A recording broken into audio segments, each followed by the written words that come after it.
가닥교 성도 여러분, 한 주간도 평안히 잘 보내고 계시지요? 오늘도 열왕기하 말씀을 가지고 은혜를 나누고자 합니다. 지난주에는 남유다의 왕 여호람이 하나님의 뜻을 묻지 않고 북이스라엘과 에돔과 함께 모압을 정벌하고자 출전하는 모습을 살펴보았습니다. 하나님의 뜻과는 달리 출정을 하였기 때문에 처음부터 문제에 직면을 하게 됩니다. 그것은 바로 곧 물을 구할 수 없는 상황을 맞이했다라는 것이었습니다. 결국은 이런 곤경에 처하고 나서야 엘리야를 찾게 되는 것입니다. 오늘은 이 엘리사의 그 예언을 통해서 곤경에 처한 그 연합군에게 물을 공급할 뿐더러 전쟁에서 승리할 것을 예언하는 그러한 모습이 기록이 되고 있습니다. 처음에 엘리사가 이 여호람의 방문에 대해서 아주 냉담한 반응을 보여줍니다. 내가 당신과 무슨 상관이 있나이까? 라면서 냉소를 보내게 되지요.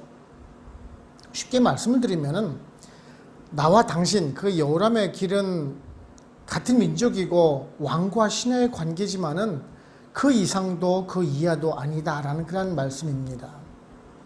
하지만 다시 한 번 더 도움을 청하게 되자 신실한 여호사밧으로 인해서 도움을 주겠다라고 말을 합니다.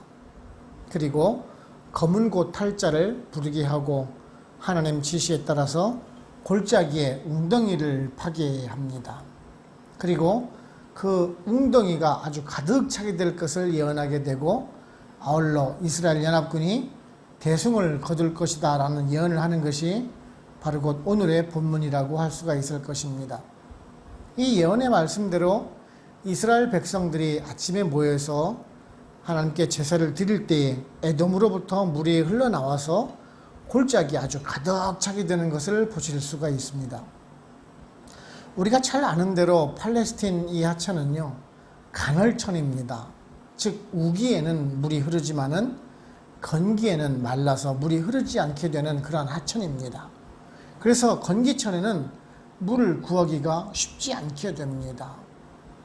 물론 웅덩이를 파면은 작은 물을 구할 수는 있을지 모르겠습니다. 하지만 전쟁을 치르는 아주 막대한 병사들과 말, 가축들을 먹이기에는 턱없이 부족할 것입니다. 그런데에도 엘리사의 예언대로 이 말씀이 또한 성취가 되는 것을 보실 수가 있습니다. 하나님의 초자연적인 역사가 아니면은 불가능한 일일 것입니다. 오늘은 이런 말씀을 살펴보면서 우리들에게 또한 어떤 은혜를 주는지 한번 알아보도록 해보겠습니다. 첫째는요, 우리 성도는 하나님과 친밀한 관계를 맺어야 합니다. 말씀 14절을 보시면은 엘리사가 이르되 내가 섬기는 만군의 여호와께서 살아계심을 두고 맹세하노니 내가 만일 유다의 왕 여호사밧의 얼굴을 봄이 아니면 그 앞에서 당신을 향하지도 아니하고 보지도 아니하였으리라 라고 말씀을 하고 있습니다. 그 앞에는 13절을 보시게 되면은 엘리사는 그 여호람 왕에 대한 아주 냉소적인 반응을 보이는 것을 보실 수가 있습니다. 내가 당신과 무슨 상관이 있습니까? 라고 말입니다. 그러면서 당신의 신과 선지자 그 바알과 아스라 신에게 가서 도움을 요청하라 라고 말을 하게 되죠. 아주 엘리사의 거룩한 분노를 보게 됩니다. 이 북이스라엘의 이 오므리 왕조가 섬겼던 바알과 아스라 그 숭배자들에 대한 그 분노를 표출하고 있는 것입니다.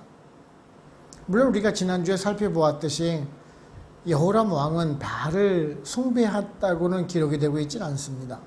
물론 그것이 외형적인 모습일지는 몰라도 아니면은 남유다와 연합을 위한 기만적인 태도일지는 몰라도 그럼 바알을 섬기지는 않았다라고 기록을 하고 있는데요. 그런데도 지금 엘리사는 여호람에 대한 아주 강하고 냉소적인 반응을 보게 됩니다. 사실 정상적인 분노일 것입니다. 근데 우리들은 이런 그 비성경적인 것을 보면서 사실 거룩한 분노를 내고 있는지 한번 생각해 볼 필요가 있습니다.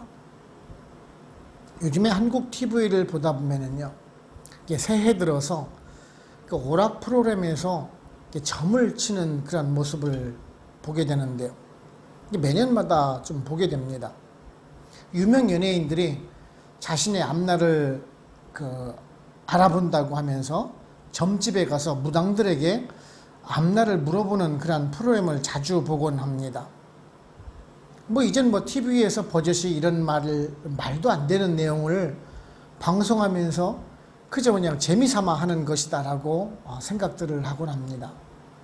근데요, 막상 TV를 보면서 이 자라나는 어린 청소년들은 이런 모습을 보면서 무엇을 배우겠습니까? 자신의 앞날이 궁금하면은 무당집을 찾아가면 되겠구나라고 당연히 생각하게 될 것이 아니겠습니까? 요즘에 이런 실상을 보면서 정말 참을 수 없이 화가 나는 것을 보게 됩니다.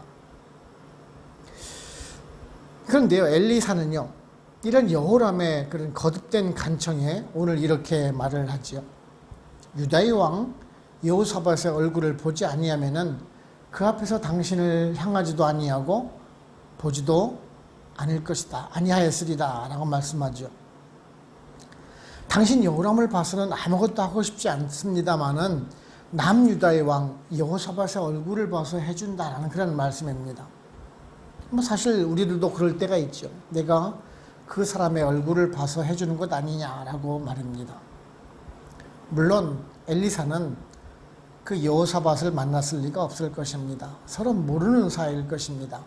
단지 이름만 풍문을 들어서 알겠지요. 우리는 이런 엘리사의 모습을 보면서 우리와 하나님과의 그 관계에 대해서 생각을 해보게 됩니다. 내가 하나님의 얼굴을 봐서 당신의 잘못을 용서해 주겠습니다 하는 우리 성도의 모습 말입니다. 사실 우리가 이렇게 하나님과 친밀한 관계라면 얼마나 좋겠습니까? 그런데요, 정말로 우리는 하나님과 친밀한 관계라는 사실입니다. 갈라디아서 4장 9절을 보시면은 이렇게 말씀을 하고 있습니다. 이제는 너희가 하나님을 알 뿐 아니라 더욱이 하나님이 아신 바 되었거니라라고 말씀을 합니다. 예수 그리스도로 말미암아 하나님과의 그 단절된 관계가 회복이 되어서 이제 하나님과 친밀한 관계가 되었다라는 말씀입니다. 이 얼마나 감사한 말씀입니까? 예수 그리스도의 희생과 성령의 의지함으로 말미암아, 인치심으로 말미암아 하나님의 자녀가 되면 물론이고 하나님을 아버지라 부를 수 있는 관계가 되었다는 것이죠. 이 얼마나 친밀한 관계가 된 것입니까? 한국적인 정서로서는 아버지와 아들의 관계가 조금은 서먹서먹하고 어려운 관계라고 생각하는 분들도 있을지 모르겠습니다. 하지만 이것은 잘못된 생각입니다. 아버지와 아들의 관계는요, 정말 그 한 몸과 같은 그 친밀한 관계를 의미를 합니다. 아버지의 생각이 바로 곧 아들의 생각이고 아버지의 모든 유산이 아들에게 물려주는 것 이상으로 친밀한 관계라는 점입니다. 이런 보호를 받을 수가 있고 언제든지 도움을 받을 수 있는 관계가 부자 관계인데 이 얼마나 감사한 일이 아니겠습니까? 사실 가장 특권 중에 특권을 누리고 있는 것이 우리 성도일 것입니다. 그러기에 오늘도 모든 것을 하나님께 기도로 아뢰고 구하는 모든 것이 이루어질 것이라는 것을 믿고 담대히 살아가실 수 있는 저와 여러분들 되시기를 바랍니다. 둘째는요, 우리가 말씀에 순종할 때 은혜를 받게 되어 있습니다. 16절을 보시면 그가 이르되 여호와의 말씀에 이 골짜기에 개천을 많이 팔아 하셨나이다 라고 말씀하고 있습니다. 엘리사는 이 하나님의 말씀을 받아서 물을 해결할 방법을 제시해 주고 있습니다. 그것은 이제 에돔과 모압 사이에는 그 개천, 그 하천을 팔아라는 것이었었습니다. 근데 그것도 많이 팔아라고 말씀을 하고 있는 것을 보게 됩니다. 우리는 여기서 참 엘리사도 참 엉뚱하고 싱거운 사람이 아니냐라고 생각할지도 모르겠습니다. 그렇습니다. 물을 얻기 위해서는 샘을 파야 하지요. 샘을 파지 않고는 물을 얻을 방법이 없을 것입니다. 근데 그것도 여기저기 아주 많이 파면은 그 중에 하나는 나오지 않겠습니까? 라고 생각하실지 모르겠습니다. 그런데요, 서두에도 말씀을 드렸듯이 이곳이 간헐천입니다. 우기가 되면은 물이 흐르지만은 건기에는 물이 흐르지 않는 곳이다라는 말씀입니다. 즉, 지금은 물이 흐르지 않는 그런 지역이라는 말씀입니다. 그런 때라는 것이죠. 아무리 하천이라 할지라도 지금은 건기철이라, 그리고 물이 그냥 흡수되는 그 지형이라 땅을 판다고 한들 물이 나오는 것이 아니기 때문에 그렇습니다. 그런데도 엘리사는 웅덩이를 많이 파라라고 지시를 합니다. 아마도 웅덩이를 파는 사람들은 반신반의하면서 우물을 팠을 것입니다. 상식적으로 이해가 되지 않는 일을 시키고 있기 때문에 그렇습니다. 성경을 보셔도요, 우물, 이 샘에 대한 기사는 정말 참 많이 나오는 것을 보실 수가 있는데요. 그만큼 물이 중요하기도 하거니와 우물을 파는 것이 그리 쉽지 않기 때문에 그렇습니다. 물이 나오는 것이 그리 많지 않다라는 이유이기도 합니다. 그래서 하천에서 웅덩이를 파는 일이 이해가 안 되었을 것입니다. 그리고 남유다, 북이스라엘, 그 에돔 사람들이 연합한 군대입니다. 그 모두 다 시켜서 하는 일이겠지만 물이 나올 것이다라고 기대를 하면서 그들이 팠을까요?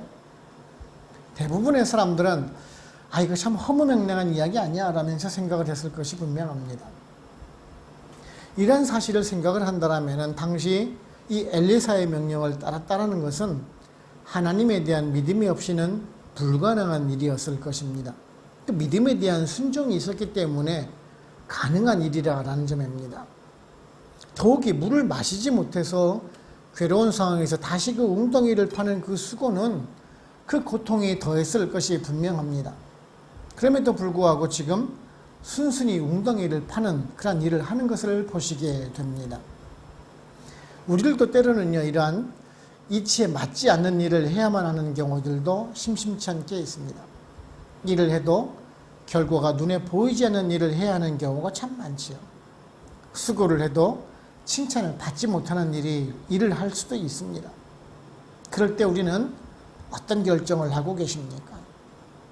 그냥 포기하고 안 하시는 것입니까?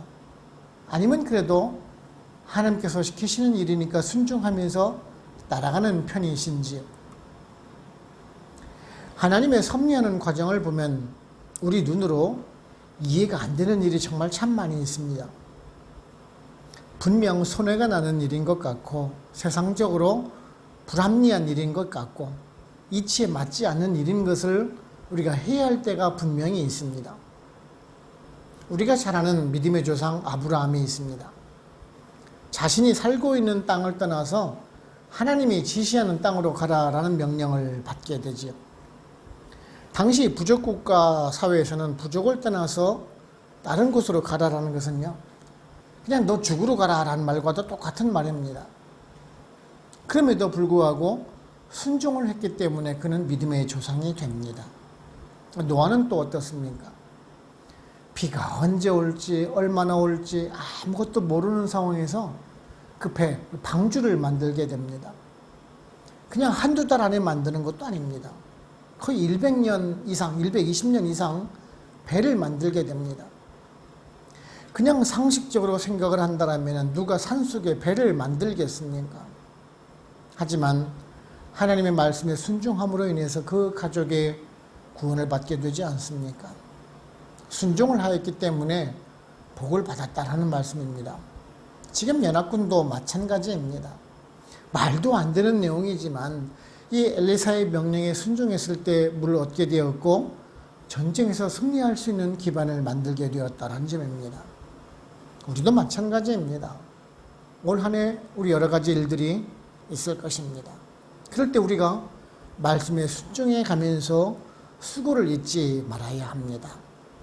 어렵고 힘들고 이치에 맞지 않는다 할지라도 끝까지 순종하며 수고하는 그 수고가 우리를 인도해 주실 것이다 라는 말씀입니다.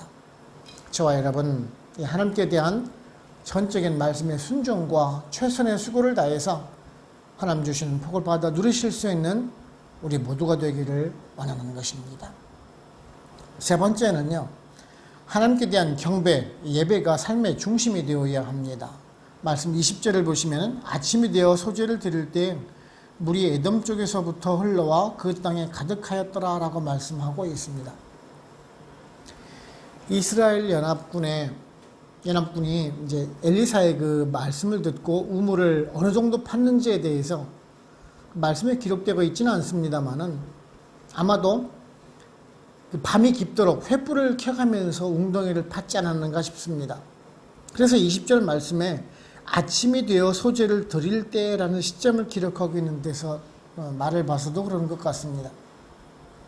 밤새도록 웅덩이를 다 파고 이제 아침이 되자 엘리사는 백성들과 함께 소제를 드리게 됩니다. 이 소제라는 단어는요, 원어로 보게 되면은 한미느아라고 하는데요, 하나님께 바치는 제물이라는 뜻입니다. 당시 이스라엘 백성들은 아침과 저녁에 2번 제사를 드립니다. 역대하 8장 13절을 보시면은요, 모세의 명령을 따라 매일의 일과대로 안식일과 초하루와 정한 절기 곧 1년의 세절기, 무교절과 철칠절과 초막절에 드렸더라라고 말씀을 하고 있는데요. 그중에 이제 오늘의 말씀은요, 아침에 드리는 제사를 말씀하는 것입니다. 한국에서는 아침 일찍 새벽 예배를 드리지요. 우리 베델교회는 형편상 새벽 예배를 드리지를 못하고 있습니다. 아무튼 지금 하루 시작을 예배로 시작하고 있는 것을 보게 됩니다. 그런데 이 예배를 드리고 다시 새로운 하나님의 이적이 나타나는 것을 보게 됩니다. 바로 곧 그 모압 사람들이 잘못 판단하게 하는 그런 사건이 발생하게 되는 것입니다. 그들은요, 지금 물이 차오른 그 웅덩이를 아침 햇살이 이렇게 비치는 것을 보자 이제 붉은색으로 비치게 됩니다. 그것이 피가 가득한 것을 보고도 오판을 하게 되었다라는 것입니다. 단지 우물을 팠을 뿐인데 그것이 전쟁에서 이기는 결정적인 사건으로까지 변해갔다라는 것입니다. 이스라엘 백성들은 당연한 일을 했습니다. 그저 의뢰이 아침이 되면은 예배 드리는 것을 행했을 뿐인데 그것이 기적을 일으키는 사건도 만들었다라는 점입니다. 우리는 여기서 아주 중요한 교훈을 얻을 수가 있습니다. 그것은 단지 제사를 드린 행위로 하나님의 은혜를 받은 것은 아닙니다. 하나님의 백성으로 본분을 다할 때 하나님의 은혜가 뒤따른다라는 것입니다. 일부러 아침의 제사를 의무적으로 그냥 형식적으로 드리는 것이 아니다라는 말씀이에요. 더구나 지금은 전쟁 중입니다. 그래도 하나님의 백성으로서 그 다할 본분을 다하고 있다는 것을 우리는 잊지 말아야 합니다. 요즘 현대교회에서 예배가 많이 없어지고 있습니다. 여러 행사로 대체하는 경우들도 많이 있습니다. 우리 성도님들도 뭐 여행을 간다고 출장을 간다고 예배를 못 드리는 경우들도 있기도 합니다. 물론 사정이 있어서 예배를 드리지 못하는 것은 이해를 합니다. 하지만 일부러 핑계를 만들어서 하나님께 경배 드리는 것을 소홀히 하고 있지 않나 한번 우리가 반성을 해봐야 한다는 점입니다. 그래서 저는 여러분들에게 그 여행지에서 뭐 출장지에서라도 간단히 기도라도 드릴 것을 저는 권해드립니다. 간단히 기도하고 말씀 한 절이라도 읽으시고 여행을 하시라는 점입니다. 그저 그냥 단지 몇 분이면 됩니다. 하지만 이 몇 분의 시간이 여러분 인생에 있어서 매우 중요하다는 것을 말씀을 드립니다. 성도로서 하나님의 백성으로서 본분을 다하는 자세가 하나님께 기쁨을 드리는 행동이라는 말씀입니다. 제가 뭐 꼭 소속교회에 가서 예배를 드려야만 복을 받는 것은 결코 아닙니다. 그 행위적인 것, 형식적인 것, 남에게 보이기 위한 것, 뭐 외식적인 것이 아니라 하나님의 백성으로 당연한 본분을 지키는 것, 그 마음이 더 중요하다라는 말씀입니다. 지금 엘리사가 아침에 전쟁 중에도 제사 예배를 드리는 이유가 무엇입니까? 그저 그냥 전쟁에서 승리를 뭐 얻게 해달라고 지금 기도를 하고 있는 것인가요? 뭐 물을 잘 나오게 해달라고 기도를 하고 있는 것인가요? 아닙니다. 그저 그냥 하나님의 백성으로서 본분을 다하고 있다는 점입니다. 우리도 그래야 하는 것입니다. 매일 성경 읽고 기도하고 찬송하고. 저는요, 수입의 11조가 아니라 생활의 11조를 드리는 우리가 되기를 원합니다. 그럴 때 우리들의 믿음이 든든히 세워나가게 될 것이고, 이런 하나님의 백성으로서 본분을 다해 나갈 때 하나님 주시는 복을 받아 누리실 수 있는 우리가 될 것입니다. 우리 여러분 모두 다 이러한 성도의 본분을 다하는 그런 우리 모두가 되기를 원하는 것입니다. 결론적으로 말씀을 드리게 되면은, 이스라엘 연합군이 모압을 정벌하기 위해서 출전을 하였습니다마는 물이 없어서 곤경에 처한 상황이 닥치자 이제 엘리사를 찾게 되죠. 이런 엘리사는 이 하나님의 백성의 고통을 외면하지 않게 됩니다. 사실 하나님이 그렇습니다.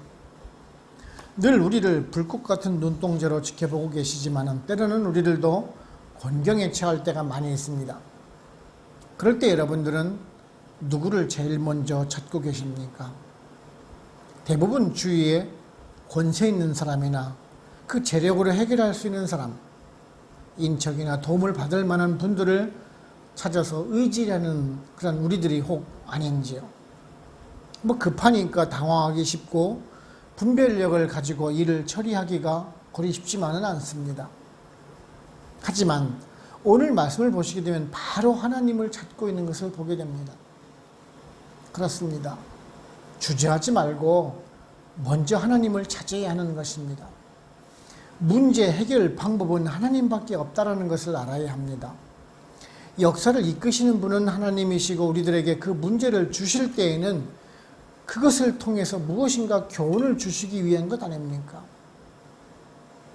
혹 하나님은 하나님이 아닌 다른 곳을, 그 세상적인 것을 의지할까 봐 일부러 문제를 주시는 듯한 그런 인상을 받게 됩니다.